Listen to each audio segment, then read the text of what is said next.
बिस्मिल्लाहिर्रहमानिर्रहीम। या अय्युहल्लज़ीना आमनू क़ू अंफुसकुम व अहलीकुम नारा। हज़रात उलमाए किराम, सामीईन कलाम, हाज़रीन व नाज़रीन, मेरी दीनी माँ और बहनें, मैंने कुरान मुक़द्दस की आयत में से आधा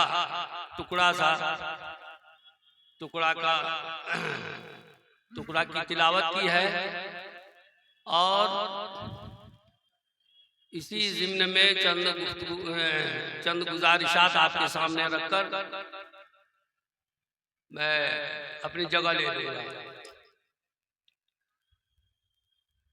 नाज़िम जलसा से गुजारिश है कि वक्त के बारे में वो जरा बता दिया करें और खुद भी, चूंकि वो नाजिम है, वो जानते हैं और इलाके के मारूफ और मशहूर, मैंने इनको कहा था कादिरुल कलाम हजरत मौलाना मुजाहिदुल इस्लाम साहब वाकई कादिरुल कलाम है, उनके अंदर ये फन बदर्जा अतम है।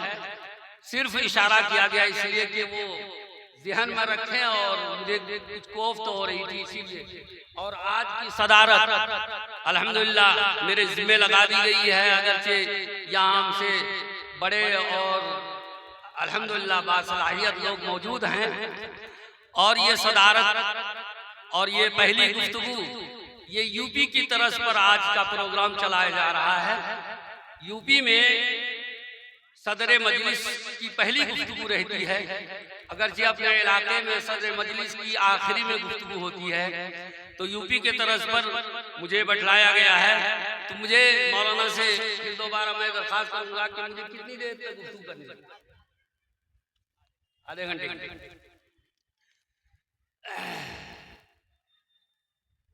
सामईन को देखकर और इससे पहले कारी साहब ने जो तिलावत की, मैं सुन रहा था, कुछ लोग वाह वाह कर रहे थे, लेकिन मैं गौर उस पर कर रहा था कि अल्हम्दुलिल्लाह अल्लाह तबारक व तआला ने कैसी आवाज़ दी है और कुरान मुक़द्दस को किस अंदाज से पढ़ रहे हैं।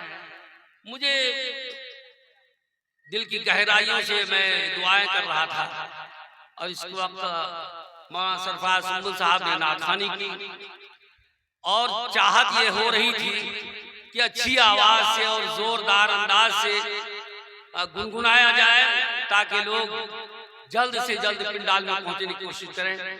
गुफ्तगू ये पहली गुफ्तगू हो रही है और इस वक्त मैं इसकी कमी महसूस कर रहा हूँ। हमारे यहाँ एक उस्ताद वो उस वक्त पहुंचे कि परचम कुशाई का मसला था। 15 अगस्त में जो हम लोग मदरसे में प्रोग्राम करते हैं, इसको मनाते हैं, तो वक्त मुकर्रर कर लेते हैं कि इतने बजकर इतने मिनट पर झंडा फहराया जाएगा, पर परचम कुशाई होगी। तो झंडा फहराया जा चुका था और उसके बाद वो प्रोग्राम खत्म भी हो गया था। मैं दूसरी तरफ जा रहा था, वो उधर से आ रहे थे, तो बोले कि क्या परचम कुशाई का प्रोग्राम हो गया, झंडा फहराया जा चुका? मैंने कहा वो उसका मुझे तो गुस्सा आ रहा था। मैंने कहा कि वो आप जैसे लोग होते ना, अभी भी ये मुल्क आजाद नहीं होता। वो वक्त मुकर्रर था, वो प्रोग्राम हो चुका और आप अभी घर की तरफ से आ रहे हैं और ये पूछ रहे हैं, मजीद गुस्सा दिला रहे हैं। तो ऐसा कारी मुद्दसीर साहब के जरिए से पता चला कि गालिबन पहली मर्तबा यहाँ जलसा रखा गया है और बहुत बड़ा इंतजाम और अल्हम्दुलिल्लाह बाहर से बड़े बड़े उलमा किराम को बुलाया गया है। और इतने बड़े मुजव्विद कारी आपने अभी क़िरात सुनी और 3-4 शायर यहाँ नात खां हजरात मौजूद हैं। उलमा किराम की तो इतनी भीड़ है। अच्छा, ये दोनों चीज़ों को मैं देख रहा हूँ, मैं ये गौर कर रहा हूँ, ये मीडिया वाले अपने जो बैठे हुए हैं, मैं पहले से देख रहा था ये ज़्यादा है कि मुक़र्रिर हमारे ज़्यादा है। और इनको देखकर और इनको देखकर दोनों तरफ से मैंने मिलाया तो हमें लगा कि ये जितने हैं और वहाँ समाअत करने वाले जो नीचे हैं वो इनसे कम होंगे। अल्हम्दुलिल्लाह इस वक्त अब कुछ ज़्यादा हो चुके हैं और इसकी भी कमी महसूस की जा रही है। जो हज़रात अब तक नहीं आए वो जल्दी से तशरीफ ले आए। तो तो मैंने कहा कि मुझे चूंकि असल सदारत की गुफ्तगू थी इसी पर, लेकिन मैंने आयत तिलावत की है आजकल के बेराहरवी पर।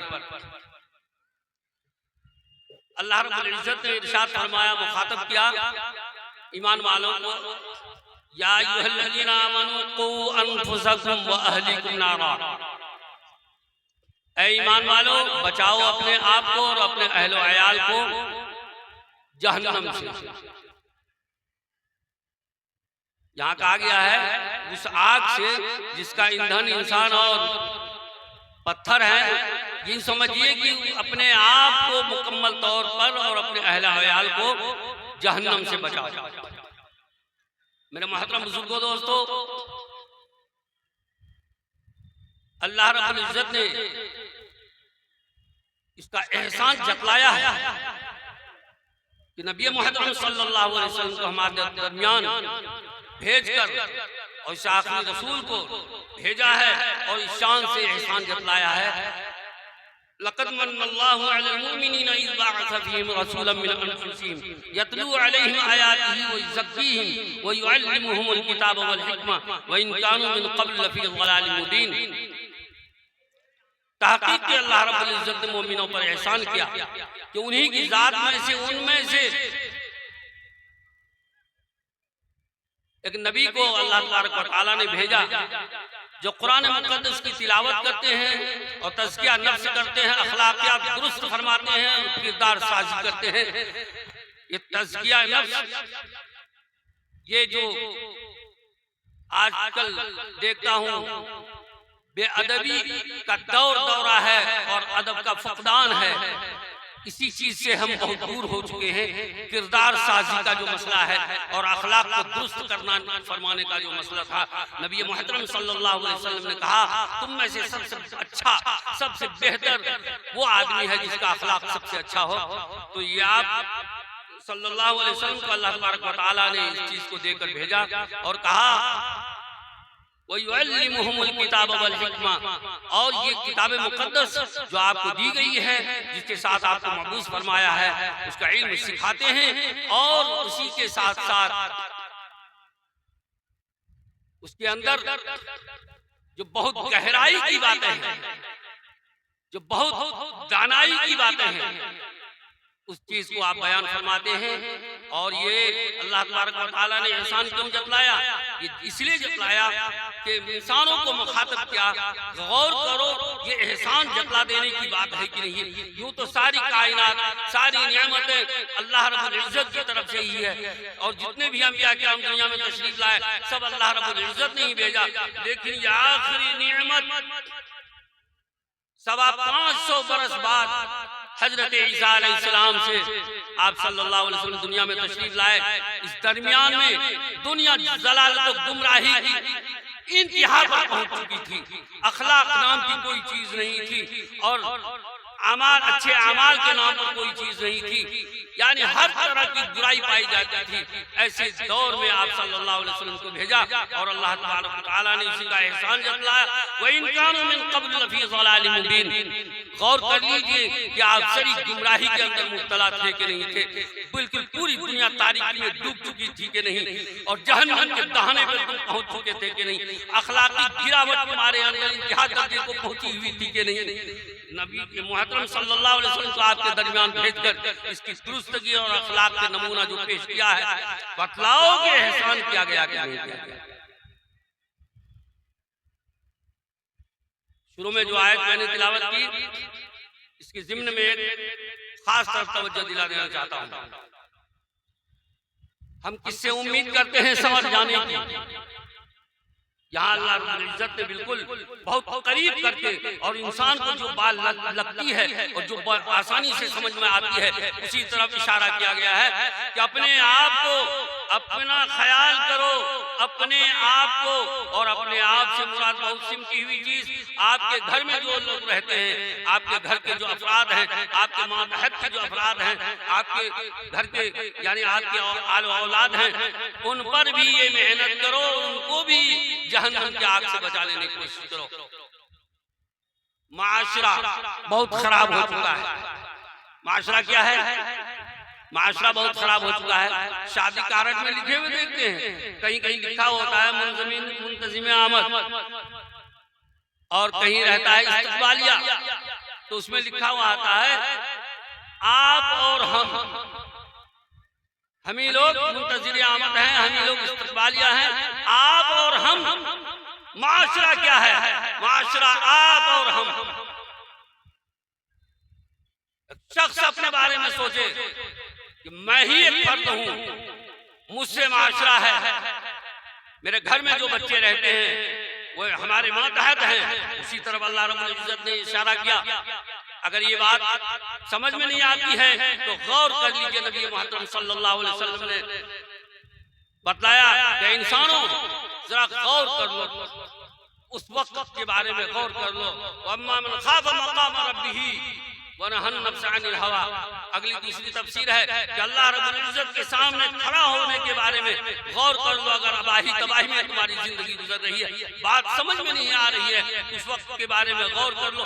उस वक्त के बारे में गौर कर लो कि जब तक तुमसे 5 सवालों का जवाब नहीं ले लिया जाएगा, क़यामत के दिन ना तुम एक कदम आगे बढ़ सकोगे, ना एक कदम पीछे हट सकोगे। 5 सवालों का जवाब हर हाल में तुमको दे देना। पहला सवाल यही होगा कि जिंदगी किस रुख पर गुजरी, जिंदगी तूने किस तरह गुजारी। मोहतरम बुजुर्गों, दोस्तों, गौर कर लेने की बात है। मैंने जिस तरह इशारा किया कि माशरा कौन, आप और हम अपने बारे में गौर करें और अपने बारे में ही सवाल होगा कि बताओ कि जिंदगी तूने किस तरह गुजारी। जिस तरह की गुजरी होगी वो तो बहरहाल बता देना होगा, और खुदा ना खास्ता अगर उसके कतरा कर चलेंगे, चाहेंगे कि नहीं, यहाँ भी कुछ इस तरह की फरेबकारी से काम चल जाएगा, हरगिज़ होने वाला नहीं। झूठ भी बोलने की कोशिश करेगा लेकिन वो भी होने वाला नहीं। अल-यौम नख्तिमु अला अफ़वाहिहिम व तुकल्लिमुना अयदीहिम व तशहदु अर्जुलुहुम बिमा कानू यक्सिबून। उसके मुंह पर अगर इस तरह की गड़बड़ी करने की उसकी चाहत होगी और बोल लेना चाहेगा और झूठ बोलने की वहां से अगर सहारा ढूंढेगा, अल्लाह रब्बुल इज्जत उसके मुंह पर मोहर लगा देंगे, उसके हाथ पैर बोलेंगे और गवाही देंगे। तो जिंदगी किस तरह गुजारी इस बात को बता देना होगा, और ये अल्लाह रब्बुल इज्जत के सामने उस वक्त से डरिए जिस वक्त खड़ा करके अल्लाह रब्बुल इज्जत इस बात का इसका सवाल आपसे कर लिया, हम सब से कर लिया किया जाएगा।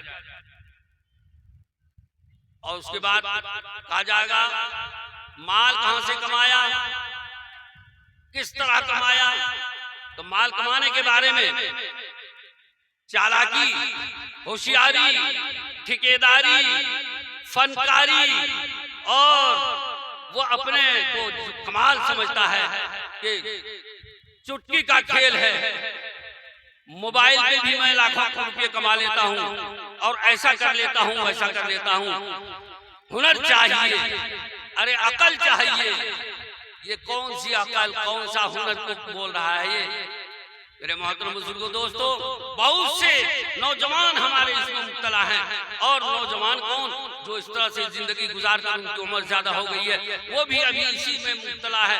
वो अपने बेटे के बारे में गौर करता है, अरे तुम बड़े होकर क्या करोगे, तुम पर जिम्मेदारी आएगी तो क्या करोगे, तुम्हें तो कोई नूर नहीं है, तुम तो लगता है कि तुम्हें रोटी भी कमानी नहीं आती है, तुम्हारी जिंदगी पता नहीं किस तरह गुजरेगी। तो वो कौन बाप कह रहा है? वो जो सोच रहा है मैं तो बहुत कुछ जानता हूँ, थकने ठुकने का भी मुझे सलीका है, ये तो मेरा बेटा बिल्कुल सीधा है, किस तरह से जिंदगी गुजारे। मेरे महतरम बुजुर्गों, दोस्तों, माल अगर इस तरह से कमाया गया तो उसके बारे में गौर नहीं किया गया, कहाँ से आया, किस तरह आया। जमीन किसी की दबा के लाया, या ठेकेदारी में किसी को धोखा दे के लाया, या और तरह से जिस तरह पैसे कमाने का जायज तरीका नहीं है, उस तरीके से अगर उसने हासिल किया है, उसके बारे में सुन लीजिए। आप सल्लल्लाहु अलैहि वसल्लम ने इरशाद फरमाया, बताओ, सहाबा किराम रिज़वानुल्लाह ताला अलैहिम अजमईन को मुखातब करके कहा, बताओ तुम में सबसे बड़ा मुफलिस कौन है? कौन? तो सहाबा किराम गौर करने लगे, वही जो तंग दस्त होते हैं, जिनके पास माल नहीं होता है, गरीब लोग। कहा नहीं, सबसे बड़ा मुफलिस, कल्लाश, तंगदस्त, बड़ा गरीब, निहायत मोहताज वो शख्स होगा कि क़यामत के दिन वो आएगा और नेकियां करके आएगा। दुनिया में कुछ नेकियां की है उन्होंने, नमाजें पढ़ी हैं, रोजे रखे हैं। ये माल कमाने से मुतालिक मैं गुफ्तगू कर रहा हूँ, इस बात को ध्यान में रखिएगा। ऐसा नहीं बिल्कुल गुनाह में जिंदगी गुजार के आया है। माल कमाने की गड़बड़ी के बारे में गौर कीजिएगा। मैं बतला रहा हूँ, उस शख्स ने नमाज भी पढ़ी होगी, तस्बीह और तिलावत भी की होगी। यूं कहा जाता है कि क़यामत के दिन नेकियों का पहाड़ लेकर आएगा वो शख्स, नेकियों का पहाड़ लेकर आएगा। तो कहा गया कि अच्छा तुमने जो ये माल किसी को दबाकर और किसी को परेशान कर कर, किसी पर जुल्म कर कर, किसी को धोखा देकर, किसी का हक जाय करके जो तूने कमाया है, अब बताओ ये हकदार लोग यहाँ पहुंचे हैं, अब इनका हक दे दो। क्योंकि हुकूकुल इबाद के बारे में अल्लाह रब्बुल इज्जत ने कह दिया है, हुकूकुल इबाद की अदायगी तुम्हारे ऊपर लाजिम है और करके आओगे, उसका बदला बेईनी ही तुमको उसी से देना होगा। मेरा मामला अजीब, मेरा फजल करम अलग है। तो ये हकदार आया, इसको वहां नेकियां दे दी गई, कोई दूसरा सिक्का नहीं है वहां सिर्फ नेकियों का सिक्का है। अल्हम्दुलिल्लाह उसके पास बहुत सारी नेकियां थी भी, इनको इतनी नेकी दी गई। दूसरा हकदार आया, उनको भी दे गया, तीसरा आया, उनको भी दिया गया, चौथा आया, उनको दिया गया। अब नेकियों का पहाड़ खत्म हो चुका है, बहुत सारे हकूक वाले आए, नेकियों का पहाड़ खत्म हो गया है और बहुत सारे बाकी हैं। अब क्या होगा, सिक्का जो नेकियों का चलने वाला था वो भी गुनाहों का जो ये नेकियों का पहाड़ खत्म हो गया। अब वो हकूक वाले आ रहे हैं, तो अल्लाह रब्बुल इज्जत उसको और इतने बुराइयों के बदले, उसके यानी दूसरे लोगों के हकूक के बदले उनसे इतने गुनाह उसके सर पर लाद दिया गया। कैसा गुनाह? जिस गुनाह को उसने नहीं किया था, जिस गुनाह को उसने नहीं किया था, कभी झूठ नहीं बोला होगा तो झूठ वाला गुनाह वैसा आदमी होगा, हकदार हो सकता है कि उसने झूठ बोलकर गुनाह किया हो, झूठ वाला गुनाह उसके सर पे लाद दिया जाएगा। अगर वो शराबी हो तो शराब वाला गुनाह। इस बंदे ने शराब को कभी मुंह नहीं लगाया था। इस कल्लाश के बारे में बता रहा हूँ, सबसे बड़ा मुफलिस कौन है। कभी शराब को मुंह नहीं लगाया था, कभी जिनाकारी की तरफ नहीं गया था, कुछ तो ईमानदारी वाली बात थी। आखिरकार बेचारा नमाजी था, लेकिन इस बेगारगी में माल कहां से कमाया। अगर इस पर गफलत रही और इसने सही इसका अंदाजा नहीं किया था तो इसके बारे में जो इसका गुनाह दिया जाएगा वो बड़ा मुफलिस शख्स सारे गुनाहों की वजह से वो दब जाएगा, यहाँ तक के जहन्नम का मुस्तहिक हो जाएगा। अच्छा माल कमा लिया गया, खूब मालदार हो गया, खर्च करने में भी पूछा जाएगा तो खर्च किस राह में किया। खर्च करने में अल्लाह के राह में, मदरसे में, गरीब मिस्कीन पर जहाँ खर्च करने का हक था वही किया था कि नहीं अपनी मर्जी से खर्च किया था कि औबाश पनी में खत्म किया था और ऐसी गलत जगह पर खर्च कर दिया था जहाँ खर्च करना जायज और दुरुस्त भी नहीं थी। इसका भी सवाल हो जाएगा उस शख्स से। और फिर उसके बाद अलग से एक सवाल होगा, जवानी किस तरह गुजारी। जवानी मौलाना मुजाहिद इस्लाम साहब, जवानी किस तरह गुजारी। आज मैं इसका बहुत, मुझे चूंकि अल्हम्दुलिल्लाह उम्र के एतबार से काफी इसका तजर्बा और मुशाहिदा हो गया है, मुझे तो ऐसा लग रहा है अदब कदर का इतना फुकदान है कि हमारे नौजवान जानते भी नहीं अदब किसको कहते हैं। बेअदबियों का सैलाब, आप रोड पर चलेंगे, सड़कों पे चलेंगे, हत्ता के आप अपने दरवाजे पे बैठे रहेंगे तो इस अंदाज से ये नौजवान चलते हैं, इन्हें कुछ पता नहीं क्या हो रहा है। कुछ तो बिल्कुल अपने दीन से, अपने ईमान से और अपने नबी पाक सल्लल्लाहु अलैहि वसल्लम के फरमान से उनकी ऐसी दूरी है उनकी समझ में भी नहीं आती है कि ये क्या बातें हो रही हैं। तो खुदारा नौजवानों गौर कर लो, ये जिंदगी तो मुकम्मल एक चीज हुई, लेकिन जिंदगी किस तरह गुजारी के सवाल के अलावा उससे एक सवाल और होगा कि जवानी किस तरह से गुजारी। अदब का कुछ पासो लिहाज नहीं, हुकूक का कोई पासो लिहाज नहीं, वालिदैन के नाफरमानी का सैलाब, बड़े बुजुर्गों का अदब कदर नहीं, दीन से दूरी, मस्जिद से दूरी, नमाज रोजे से दूरी, बेरहरवी की जिंदगी, औबाशी, अय्याशी और नशाखोरी, इसका तो सैलाब आया है। खुदारा गौर कर ले नौजवानों, जहां तक मेरी आवाज पहुंच रही है। आज अल्हम्दुलिल्लाह हमारे यहाँ अगर जो नौजवान यहाँ मौजूद हैं, इनके गार्जियन यहाँ मौजूद है। और गार्जियन कैसे, अरे अजीब किस्म के गार्जियन हैं। हमारी गुफ्तगू सोच रहे होंगे कि वो उस तरह की लच्छेदार नहीं। मैं चंद उन बातों को आपके सामने रखता हूँ जिसका मुशाहिदा और जिन बातों की जरूरत मैं महसूस करता हूँ। इतना बड़ा पोता को ले गए, उंगली पकड़ा के मस्जिद आ जाता है। अभी हमारे यहाँ मदरसे में एक शख्स आया, लगातार 4-5 दिन देखते देखते अब बच्चा आगे इससे लड़ जाता है, उससे मिल जाता है। तो मैंने उनसे कहा किसका बच्चा लेके आप आ जाते हैं? वो अपना है। कैसे अपना? अरे किसका है बच्चा? बोलागा अपना बोल रहा हूँ ना, पोता। मैंने कहा आपका थोड़े हो, आपके बेटे का बच्चा है। ये बताइए कि आपके 5 बेटे जवान हैं, उनको क्या कभी कहा या नहीं कहा, या उनको लाने की तौफीक हुई नहीं? कहाँ एक छोटा सा बच्चा पकड़ लिया, वो हो सकता है कि वो रोने की वजह से ले आया या मोहब्बत की वजह से, या सोचा कि इस पर भी कब्जा चल जाता है। उन 5 नौजवानों बड़े बड़े बेटे जो हैं वो तो कमाने वाले भी हैं और इधर उधर से कमा के दे रहे हैं। उनका कमाल इनके सर पे सवार है, कहने की जुर्रत और हिम्मत नहीं है, कोताही में मुब्तला है। हत्ता के अगर नशाखोरी भी कर रहा है तो बेटा चूंकि कमा के दे रहा है, ज्यादा लबकुशाई नहीं कर सकते हैं, उससे हम रुख नहीं फेर सकते हैं, उससे नाराज होकर अलग नहीं हो सकते कि वहीं से खजाना आ रहा है। और नौजवानों, ये तो फिर मैंने गार्जियनों को ही मुखातब कर दिया। आपको कहना ये चाहता हूँ, आप सल्लल्लाहु अलैहि वसल्लम ने एक मरतबा फरमाया कि बताओ एक सहाबी ने कहा, या नबी अल्लाह मैं किसकी खिदमत करूं? कहा कि अपनी वालिदा की, माँ की। जरा रुक के फिर कहा कि फिर इसके बाद मैं किसकी खिदमत करूं? कहा कि माँ की। जरा और रुक के कहा कि फिर किसकी खिदमत करूं? कहा कि माँ की। नौजवानों गौर से समाज फरमाए, ऐसा नहीं कि ये वाकया बहुत मरतबा मैंने सुन रखा है, ये कहिए माँ की 3 मरतबा आप सल्लल्लाहु अलैहि वसल्लम ने कहा माँ की खिदमत करें। तो इससे ये साफ पता चल गया माँ के हुकूक के बारे में आप सल्लल्लाहु अलैहि वसल्लम ने बहुत मुहतात रहने के बारे में कहा है। और बाप के लिए जो मन हो, एक छोटी सी बात हो रहा है।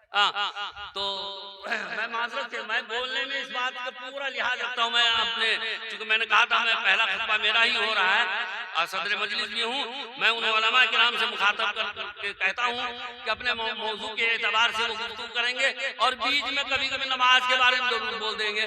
हमसे बहुत सी जगह पर शिकायत आती है, अरे गए फला जलसे में, फला जगह ईदगाह पर इमाम साहब ने बयान किया, बोला तो बहुत कुछ, नमाज के बारे में कोई बोल भी नहीं बोला, वहाँ भी कोई ला हौला वला कुव्वत। आप क्या सोच रहे हैं हालात हाजरा पर इस वक्त तो गुफ्तगू हो रही है, फिर नमाज पर भी होगी या खुदा ना खासा रोजाना नमाज पर होती रहती है, आज दूसरे मौजू पे गुफ्तगू हो सकती है। आपको इसका इश्काल और एतराज क्यों? मैं नौजवानों को मुखातब करके मैं सोच रहा हूँ ये वाक़या जरूर उनको सुना। आप सल्लल्लाहु अलैहि वसल्लम जो 3 मरतबा मुखातब किया कि माँ की खिदमत करो, माँ की खिदमत करो, माँ की, इससे ताकीद महसूस हो गई, इसमें मुहतात रहने की जरूरत है। नौजवानों, हम सबों को, नौजवानों नहीं बल्कि अभी बड़े उम्र वाले भी ऐसे हैं जिनकी वालिदा अभी तक मौजूद है और ज़ईफ़ हो चुकी हैं, उनकी खिदमत की निहायत जरूरत है। एक मरतबा एक सहाबी ने आके नबी अकरम सल्लल्लाहु अलैहि वसल्लम से शिकायत की कि मेरे वालिद साहब है ना, से बगैर पूछे जेब से कभी पैसा ले लेते हैं और फला सामान ऐसे उठा लेते हैं, एक शिकायत हो गई। तो ये नबी मोहतरम सल्लल्लाहु अलैहि वसल्लम ने कहा कि ठीक है, उनको बुलाया जाए, उनके वालिद को बुलाया जाए। तो उनके वालिद को पता चल गया मेरे बेटे ने मोहम्मद रसूलुल्लाह सल्लल्लाहु अलैहि वसल्लम के पास मेरी शिकायत लगा दी है और वहाँ सरकार की